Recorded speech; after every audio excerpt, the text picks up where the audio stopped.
আসসালামু আলাইকুম। কেমন আছেন সবাই? অনেকদিন পর একটা ভ্লগ শেয়ার করতে চলে আসলাম। আজকের ভ্লগটা শেয়ার করতে আমি খুব বেশি এক্সাইটেড ছিলাম। আশা করছি আপনাদের কাছেও ভালো লাগবে। স্পেশালি যারা গার্ডেনিং করতে পছন্দ করেন তাদের ভালো লাগার কথাই। এই জায়গাটা ছিল কাউন্সিলের, আর এটা গার্ডেনিংয়ের জন্য বরাদ্দ করা একটা জায়গা কাউন্সিলের পক্ষ থেকে। জায়গাটা কিন্তু খোলা না, হাইলি সিকিউরড, এবং চারপাশে তো দেয়াল আছেই, সেই সাথে গেটও হাইলি সিকিউরড। আর গার্ডেনিং করার জন্য এরকম ছোট ছোট প্লট করে দেওয়া আছে। তো যারা যারা গার্ডেনিং করতে আগ্রহী, যাদের ইচ্ছা আছে, লাইক করে আর কি, তারা এরকম কাউন্সিলের কাছ থেকে এই প্লটগুলো নিয়ে তাদের ইচ্ছা মতো গার্ডেনিং করতে পারে। তো এর জন্য হয়তো বা কিছু নিয়ম কানুন আছে, কিভাবে কি নিতে হয় সেগুলো আমি জানি না।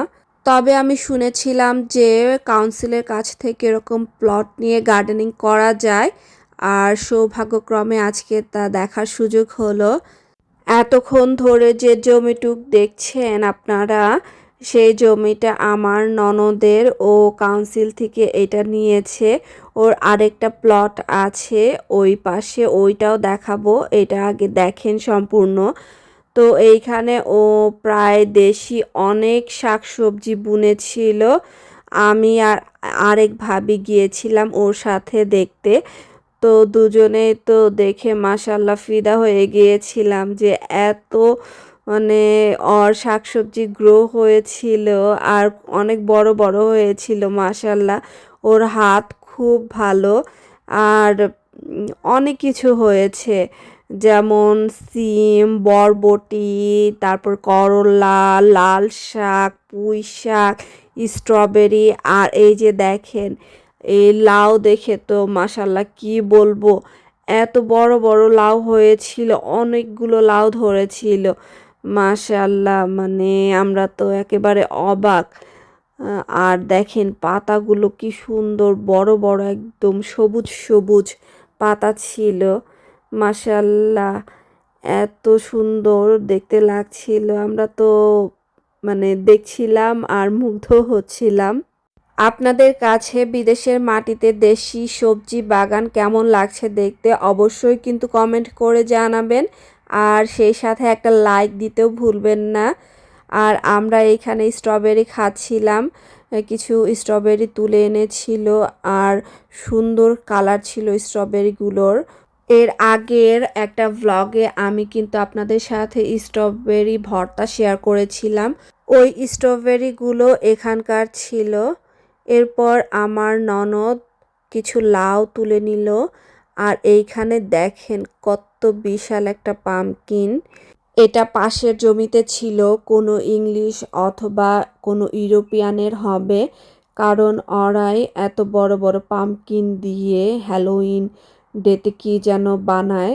সামনে তো ওদের হ্যালোইন ডে আসছে, তো সেই জন্য হয়তো বা ওরা এগুলো গ্রো করছে। তো আর এই পাশে আরও কিছু আহ, জমি ছিল যেগুলো ঘুরে ঘুরে একটু দেখছিলাম। তো এইখানে কিছু স্কোয়াশ ছিল, আর তারপরে একটু কেউ কেউ আবার ফুলের বাগানও করেছিল বিভিন্ন টাইপসের।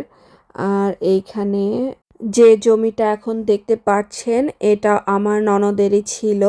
তো এইখানেও ও কিছু শসা, টমেটো, তারপর ক্যাপসিকাম, স্কোয়াশ, ম্যারো, তারপর দেশি বেগুন, তারপর পুঁইশাক, আরও নানা কিছু মানে যে গ্রো করছিল।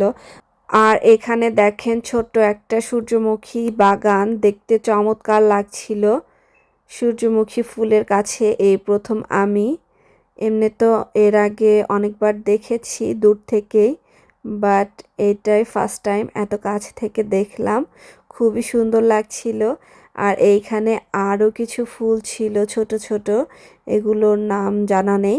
আর এই যে দেখতে পাচ্ছেন এইখানে কল, এগুলো গাছে পানি দেওয়ার জন্য ব্যবস্থা করা, সাথে পাইপের ব্যবস্থাও ছিল যাতে সহজেই গাছে পানি দেওয়া যায়। খুবই চমৎকার ব্যবস্থা, আমার কাছে তো খুবই ভালো লেগেছে। আমাদের মিল্টন কিনসের ওইদিকেও কিন্তু এরকম কাউন্সিলের মানে যে গার্ডেনিং করার প্লট আছে ওদের নির্দিষ্ট একটা জায়গায়। তো আমি শুনেছি আমার বান্ধবী ও নাকি এরকম কাউন্সিলের কাছ থেকে জায়গা নিয়ে তারপরে ওখানে এবার গার্ডেনিং শুরু করে দিয়েছে, তবে দেখা হয়নি। এই প্রথম মানে যে দেখলাম, এরপর নেক্সট টাইম দেখি মানে আমিও ট্রাই করতে পারি। আর এইখানে কিছু ব্রোকলি দেখতে পেলাম, সেই সাথে কিছু ফুলকপির গাছও দেখতে পেলাম, কিন্তু ফুলকপি দেখতে পারিনি। আর এইখানে সুন্দর দুইটা শসা দেখতে পেলাম, খুবই ভাল লাগছিল দেখতে, মানে একদম দেশি শসার মতো। আর এইখানে কিছু সুন্দর ডালিয়া ফুল ছিল, দুইটা কালারের, একটা একদম পিঙ্কিশ টাইপসের আর একটা একটু হালকা পিঙ্ক, তারপর এটা কি বলবো পার্পল এই টাইপসের আর কি। আর এইখানে মাশাল্লাহ অনেক টমেটো ছিল, মানে ইউকেতে টমেটো আর আলু এত পরিমাণ হয় মাশাল্লাহ। আর এইখানে কালো টমেটো দেখে তো আমি পুরাই অবাক, এই প্রথম আমি কালো টমেটো দেখলাম, এর আগে জীবনেও কখনো কালো টমেটো দেখিনি। তো দেখতে ভালোই লাগছিল, এগুলো নাকি পাকার পর লালই হয়ে যায়, অনেকটা লাল লাল টাইপসেরই হয়। তবে দেখেই ভাল লাগছিল যে কালো টমেটো, মানে একটু অবাক হওয়ার মতো। আর এই টমেটোগুলোর সাইজও ছিল অনেক বড়। আর এরপর যেটা দেখে সবচেয়ে বেশি অবাক হয়েছি সেইটা হলো এখানে মুরগির খামার। প্রথম দিকে একদমই খেয়াল করিনি যে এইখানে একটা মুরগির খামারও আছে, তবে মানে লাস্টের দিকে যখন দেখলাম টমেটো দেখতে এসে, তখন দেখলাম যে সিরিয়াসলি ভাই রে ভাই, ইউকেতে মুরগির খামার! দেখতে তো ভালো লাগছিল, আবার মানে একটু হাসাহাসি করছিলাম আমি আর ভাবি দেখে যে কে দিল এই মুরগির খামার।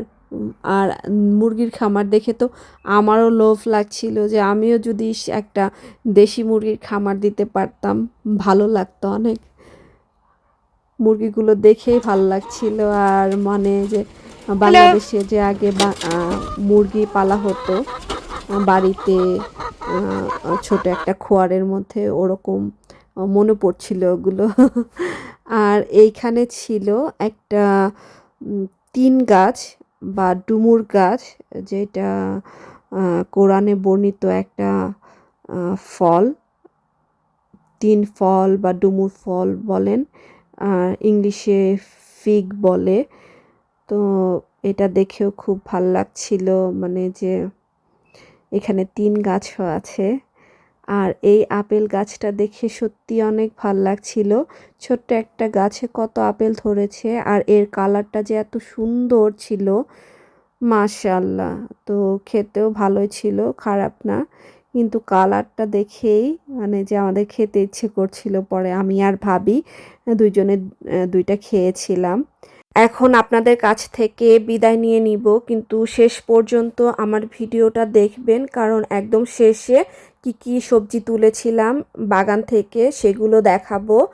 তো আপনাদের কাছে একটা রিকোয়েস্ট থাকবে, যারা এখনও আমার চ্যানেলটা সাবস্ক্রাইব করেননি প্লিজ সাবস্ক্রাইব করে দিবেন, আমার পাশে থাকবেন, এবং পরবর্তী ভিডিও দেখার আমন্ত্রণ জানিয়ে আল্লাহ হাফেজ।